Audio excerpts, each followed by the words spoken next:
Nicole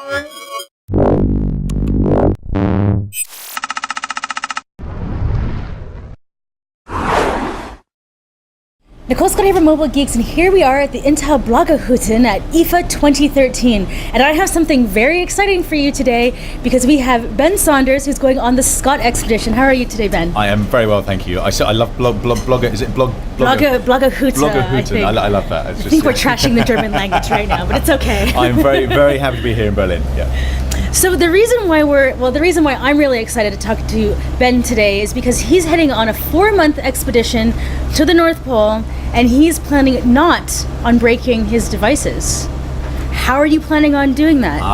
That's a very good question. In fact, the North Pole was the last trip, so this one is Antarctica, other pole, but it is also equally cold. So we are the two of us on the expedition. We are in Antarctica for 110 days, so nearly 4 months, and we're taking 2 Ultrabooks with us. So that's how we are communicating with the outside world via satellite phone, sending back every day blogging, we're updating social media, we're sending back photos and video and text.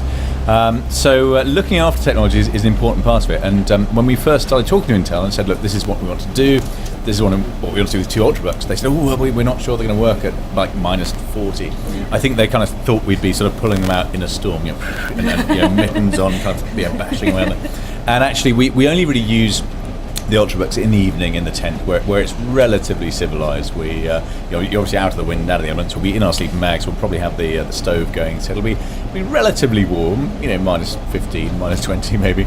And Intel have been testing for more than 10 weeks now. Been testing a number of Ultrabooks in Swindon in the UK. They have a cold chamber, and they've been doing sort of cycles of taking them down to minus 40 overnight, thawing them out again during the day, testing them in the lab, running loads of tests on the Ultrabooks, freezing them again for more than 70 days now, and they're doing extraordinarily well. So the Ultrabooks we're taking are completely standard.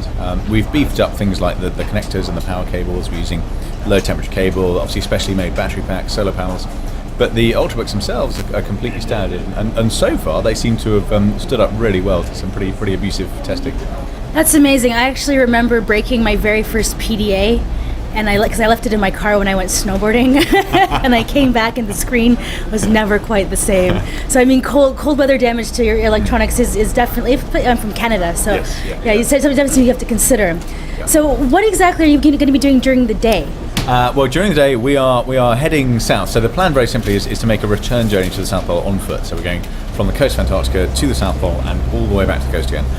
We are wearing skis, wearing harnesses, and dragging sleds. In fact, you can see there's a mock-up on the sleds in there, but they're great big long sleds because we're dragging with us nearly 4 months of food and supplies, and obviously all the tech gear, solar panels, batteries, everything goes with it. So we are travelling on foot. We'll be averaging probably about 9 hours a day of actually moving.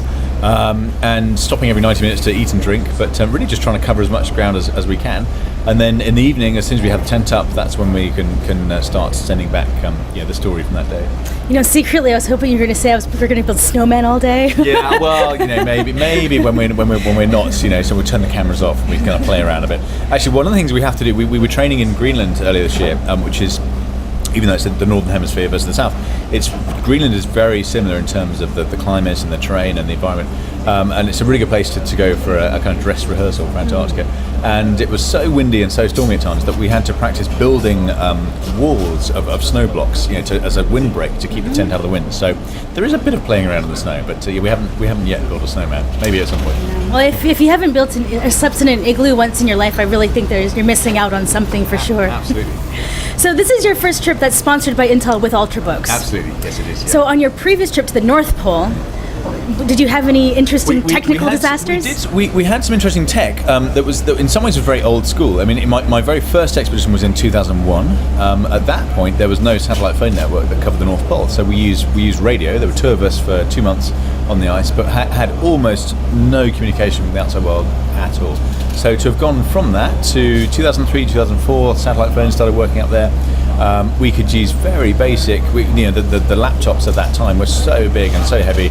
The batteries died instantly in the cold. They were just useless. So we actually used. Funny you mentioned PDA. We had a really, really old school. I think it was a compact iPad. It was ancient, 1998 something, with a stylus, and you'd write it through. So we managed to get that talking to satellite phones, so we could send using the PDA just like little bits of text and little photographs. So Send to have food. just More so to have gone from that to using Ultrabooks now, which don't weigh much more. And they're just I mean, this one here is less than 900 grams. And to have the processing power, this has got 9 hours of battery life. It's got the processing power to edit video from our tent, high definition footage, send that back via satellite phone. So the technology now, and the amount of stuff we can do from our sleeping bags, to send back the story as it unfolds in that kind of detail and definition, is no one's been able to do that before, and it's purely thanks to this technology. Excellent. So where can we follow you, and when do you leave? Well, it's called the Scott Expedition. So everything is Scott Expedition. So scottexpedition.com. We are Scott Expedition on Twitter, YouTube, Facebook, Instagram, Google+, all that stuff. So there's lots of content out there, and we will be sending back content every day from the ice. So there'll be a chance, hopefully in a few different ways, to actually interact with us, with Taka and me when we're out there. You can ask us questions, we can try and answer them. So it should be a fairly interactive journey as well. Excellent. Well, be prepared for some abuse from me for snowmen and snow angel requests. Yeah.